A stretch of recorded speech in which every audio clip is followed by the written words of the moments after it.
আপনারা দেখছেন news now, খবরের নতুন ভাষা। শ্রাবণের চতুর্থ সোমবারে ভক্তির আবহে মুখরিত হয়ে উঠল দক্ষিণ ত্রিপুরার সাব্রুম। ভোরে দৈত্যেশ্বরী কালীবাড়ি থেকে হর হর মহাদেব ধ্বনি তুলে জলেফা শঙ্কর মঠ আশ্রমের উদ্দেশ্যে পদযাত্রা করেন নারী পুরুষ সহ বহু ভক্ত। দীর্ঘ পথ অতিক্রম করে আশ্রমে পৌঁছে মন্দির প্রদক্ষিণের পর পবিত্র জল দিয়ে শিবলিঙ্গে অভিষেক করেন তারা। মন্ত্রোচ্চারণ এবং শঙ্খধ্বনিতে ভক্তি মুখর হয়ে ওঠে আশ্রম চত্বর। পরিবারের সুখ শান্তি সুস্বাস্থ্য এবং মঙ্গল কামনায় প্রার্থনা করেন ভক্তরা। গত ৩ বছর ধরে এই ধর্মীয় পদযাত্রা অনুষ্ঠিত হয়ে আসছে।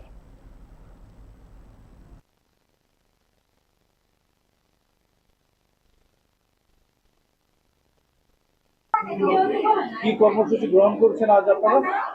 আজকে শ্রাবণ মাসে চতুর্থ সোমবার উপলক্ষে অন্যান্য বছরের ন্যায় এবছরও ৩ বছর হবে আমাদের পূর্তি। এবার কাবর যাত্রা পদযাত্রা করছি আর কি।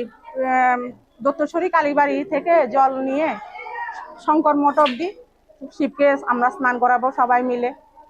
এই উপলক্ষে আপনাদের এই ধরনের কর্মসূচি, ধর্মীয় কর্মসূচি শ্রাবণ মাস উপলক্ষে। শ্রাবণ মাসে কি স্পেশাল কি থাকছে? শিবের জন্ম মাস বলা হয়। শ্রাবণ মাসের 17 তারিখ হচ্ছে মানে পৌরাণিক মতে আমাদের মানে উদ্দেশ্য এই অনুযায়ী যে বিশ্বাস, চিরাচরিত বিশ্বাস অনুযায়ী শ্রাবণ মাসের 17 তারিখ হচ্ছে শিব বাবার জন্মদিন। তো সেই হিসাবে জন্ম মাস। তো আজ হচ্ছে শ্রাবণ মাসের চতুর্থ সোমবার। তো সেই চতুর্থ সোমবারে আমরা আজকে পদযাত্রা করেছি বাবাকে মাথায় জল। এর মধ্য দিয়ে পরিবার কিংবা আপনজনের জন্য কি ধরনের প্রার্থনা করো? সবার মঙ্গল কামনা করি, দেশবাসীর, বিশ্ববাসীর, আমাদের সাব্রুমবাসীর সবার মঙ্গল কামনা করি। সবাই সবার সন্তান স্বামী নিয়ে পরিবার নিয়ে সুখে শান্তিতে থাকুক।